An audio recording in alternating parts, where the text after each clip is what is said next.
Hey friends, it's Carl again with another Calm Survival. And today I want to talk to you a little bit about mentality.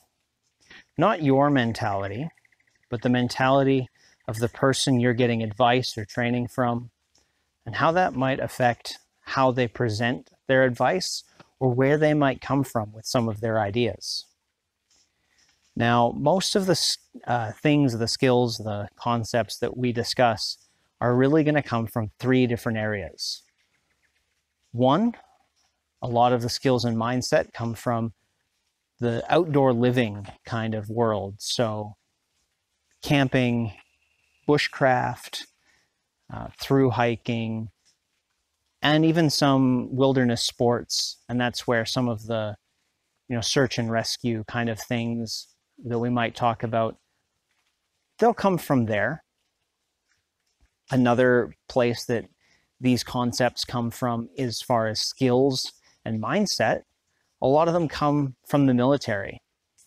And in fact, if you go back far enough, there's a point where wilderness and exploration skills and military skills were one and the same.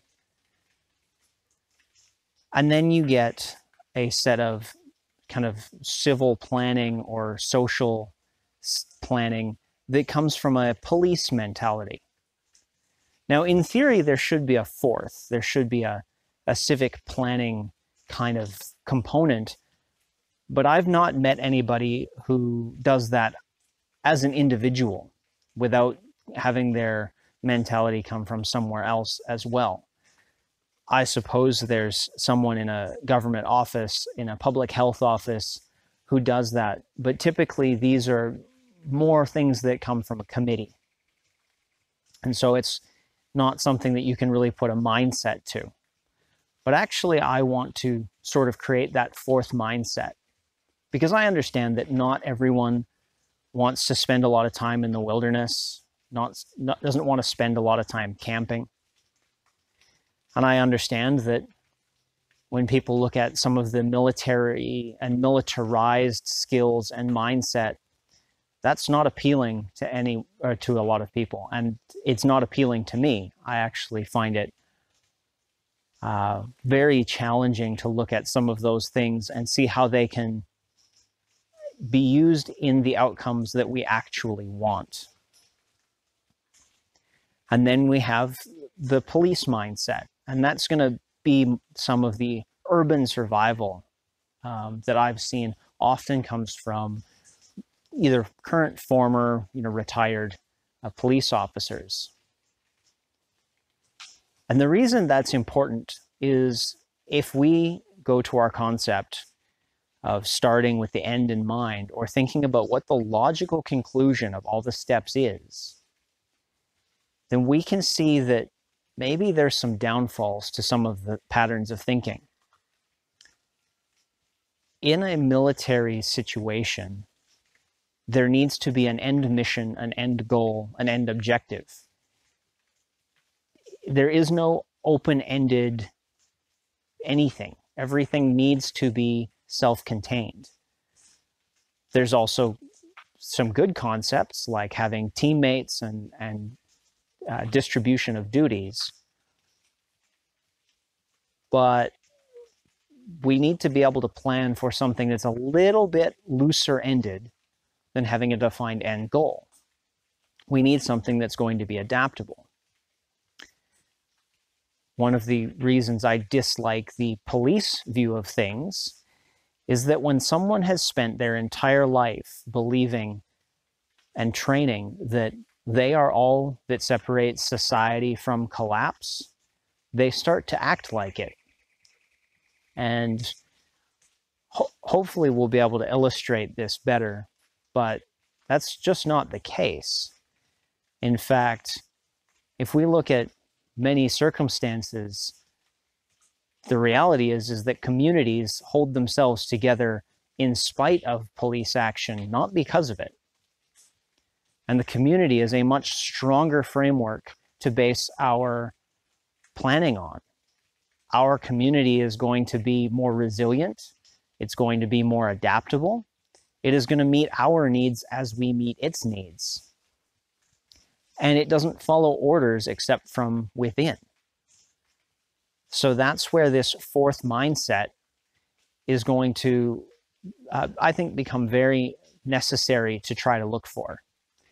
That isn't to say we can't learn things from the other areas. There's very good things to learn. But we want to be asking why. We always ask why. Why should I be worried about something? Why are you worried about something? Why is the instructor telling me this thing is important?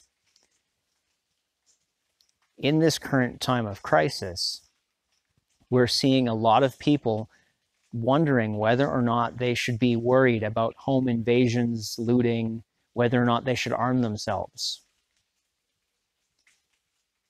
Statistically speaking, occupied homes don't get broken into during crises. It's so rare that it just doesn't happen. And if you look closely at news reporting, you'll find that there is a very strong socioeconomic and racial bias towards and against certain people for certain actions. What's looting for one person is simply an act of desperation to another.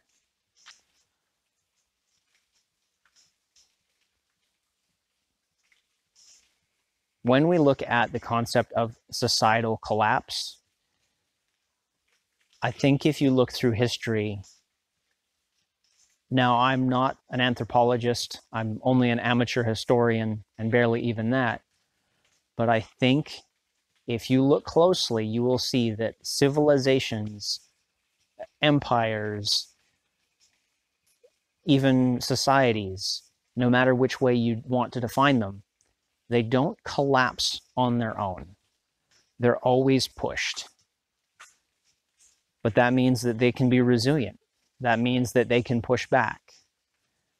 And even if the empire is what goes away, does the society remain? What happens when the society remains long enough?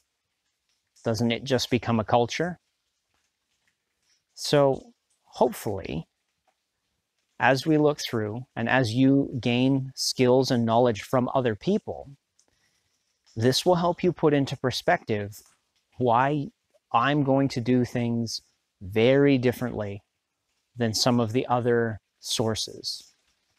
Now, by the time you find this channel, this may have been long in the past, and I hope it's less relevant because things are better. But I also hope that you find value in it. So, just to wrap up, remember when somebody's giving you advice, especially when it comes to crisis and survival, are they coming at it from the point of the explorer, the point of the conqueror, or the point of the police? Or are they coming at it from a point of how can we all do the best with what we have when things are a little bit rougher than we would like? Take it easy, guys. I'll catch you on the next one.